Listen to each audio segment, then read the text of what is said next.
अतीक अहमद के ऑफिस से जो खून के धब्बे मिले थे वो इंसान के ही हैं। ये एक बड़ी अपडेट आई है। आपको बताएं, सूत्रों के हवाले से खबर है, एफएसएल की रिपोर्ट में इस बात की पुष्टि हुई कि जो खून के सैंपल्स मिले हैं उसमें इंसानी हीमोग्लोबिन पाया गया है। और पुलिस ने करबला के आसपास क्लिनिक और अस्पताल चलाने वाले कई डॉक्टर से इस मामले में पूछताछ भी की है। तो ये बड़ी अपडेट इस वक्त आपको हम बता रहे हैं। वो घर जिसे पहले से ही धराशायी किया गया था, उसी घर में इंसानी खून मिलने के बाद अब ये मामला थोड़ा उलझ गया है, क्योंकि पुलिस के लिए अब ये अलग चुनौती बन चुका है कि आखिर ये खून के धब्बे किसके हैं।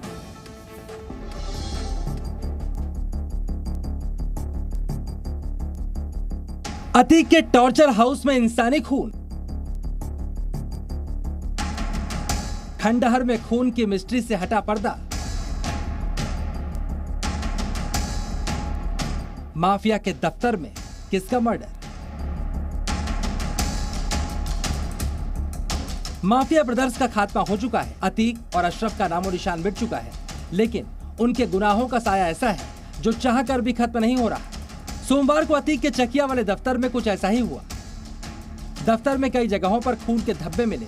दूसरी मंजिल से छत तक 9 जगहों पर खून के धब्बे मिले थे। ये खून फर्श से लेकर रेलिंग तक बिखरा पड़ा था। खून से सना सब्जी काटने वाला एक चाकू मिला। महिला के कुछ कपड़े मिले जिस पर खून के धब्बे थे।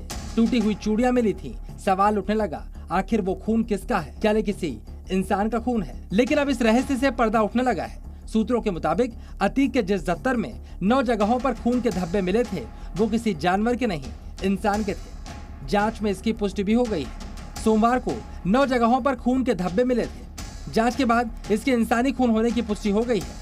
खून में इंसानों में पाया जाने वाला हीमोग्लोबिन मिला है। आज इससे जुड़ी एफएसएल रिपोर्ट भी आ जाएगी। यानी धीरे धीरे सस्पेंस से पर्दा उठ रहा है। 24 घंटे पहरे में रहने वाले दफ्तर में कोई न कोई पहुंचा जरूर था, और जरूर उनमें से एक महिला रही होगी जिसके साथ ये खूनी खेल खेला गया। फॉरेंसिक टीम ने खून का नमूना जांच के लिए भेजा था। पुलिस सूत्रों के मुताबिक खून के सैंपल में इंसानी हीमोग्लोबिन की पुष्टि हुई है। साफ है, यहाँ धब्बे इंसानी खून के थे। पुलिस ने करबला के आसपास क्लिनिक और अस्पताल चलाने वाले कई डॉक्टरों से भी पूछताछ की, ताकि मालूम किया जा सके कि उस रात क्या कोई घायल इलाज के लिए पहुंचा था। सोमवार को जब इसका खुलासा हुआ तो हर कोई चौंक गया। अतीक के जिस दफ्तर के बाहर 24 घंटे पुलिस का पहरा लगा है, पुलिस को चकमा देकर कोई वहां तक कैसे पहुंच सकता है? ये खून क्यों बहा? किसके कहने पर बहा? क्या किसी से खूनी झड़प हुई थी? अतीक टॉर्चर हाउस में किसी का कत्ल हुआ था? क्या किसी महिला का मर्डर हुआ था? आखिर वो कपड़े किसके हैं? वो महिला कौन थी जिसके कपड़े दफ्तर में पड़े हैं? इन सारे सवालों के जवाब मालूम करना पुलिस के लिए अभी भी चुनौती बनी हुई। प्रयागराज से विशाल रघुवंशी के साथ ब्यूरो रिपोर्ट, जी मीडिया। तो प्रयागराज के चकिया में अतीक का दफ्तर हुआ करता था, अभी भी वो वहां पर मौजूद है, लेकिन आगे का हिस्सा ध्वस्त पड़ा है। साल 2020 में अतीक के चकिया दफ्तर पर पीडीए ने एक्शन लिया था। तब आगे के अवैध हिस्से को ढा दिया गया था। हालांकि अंदर अभी भी ऑफिस आलिशान ही नजर आता है, जहां पर सोमवार को खून के धब्बे मिले थे, जिसके बाद जांच के लिए ब्लड का सैंपल भेजा गया, जो अब पता चला है कि वो किसी इंसान का ही था। तो दूसरी तरफ अतीक की पत्नी शाइस्ता अभी तक फरार चल रही है। 7 वकीलों की इस बीच पहचान हुई। उमेशपाल हत्याकांड के 61 दिन गुजर चुके हैं, लेकिन शाइस्ता का अता पता नहीं है। और अब पुलिस उन मददगारों की पहचान करने में जुटी है जिनकी मदद से शाइस्ता छिपी बैठी है। और इनमें से 27 मददगारों को पहचान लिया गया है। 27 मददगारों को पहचाना गया, उनकी शनाख्त हुई है। इस बीच अतीक की काली कमाई 100-200 करोड़ नहीं, अरबों में थी, ऐसी जानकारी है। बिल्कुल, और सबसे बड़ी बात यह है कि उसने इसके लिए 20 शेल कंपनियां बना रखी थी। अब ईडी उसकी भी जांच में जुट गई है। उसे लेकर भी तमाम दस्तावेज खंगाले जा रहे हैं, छापेमारी की जा रही है। पता चला है कि उसकी काली कमाई के तार न सिर्फ गुरुग्राम बल्कि मुंबई से लेकर पश्चिम बंगाल तक जुड़े थे।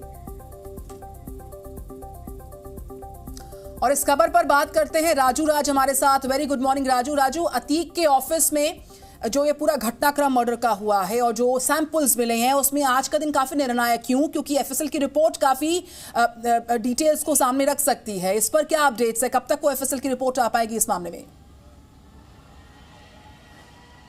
देखिए निधि, लगभग 12 बजे के करीब एफएसएल की रिपोर्ट जो डीसीपी हैं उन्हें सौंपी जाएगी, और जो सूत्रों के हवाले से जो जानकारी मिल पाई है कि जो खून के धब्बे मिले थे वो इंसानी खून है, उसमें इंसानी हेमोग्लोबिन मिला है। लेकिन अब सवाल एफएसएल रिपोर्ट अगर आती है तो निश्चित तौर पर इसके बाद आगे की चुनौती होगी कि वो खून किसका था और कौन कौन लोग वहां पर पहुंचे थे। हालांकि इस पूरे मामले में ये भी जानकारी मिल रही है सूत्रों के हवाले से कि 2 ऑटो वाले रडार पर हैं और ये बताया जा रहा है कि जो वो दफ्तर है उस दफ्तर के पीछे वाले हिस्से से जहां पर शीशा टूटा था, जिसकी जानकारी डीसीपी ने दी थी इस बात को लेकर कि हो सकता है कि कुछ लोग उस टूटे वाले रास्ते से अंदर आए और उनके बीच झगड़ा हुआ और झगड़े की वजह से ये तमाम जो खून के निशान मिले उनके हो सकते हैं, इसलिए उनसे भी पूछताछ की जा रही है। ये सूत्रों के हवाले से खबर है।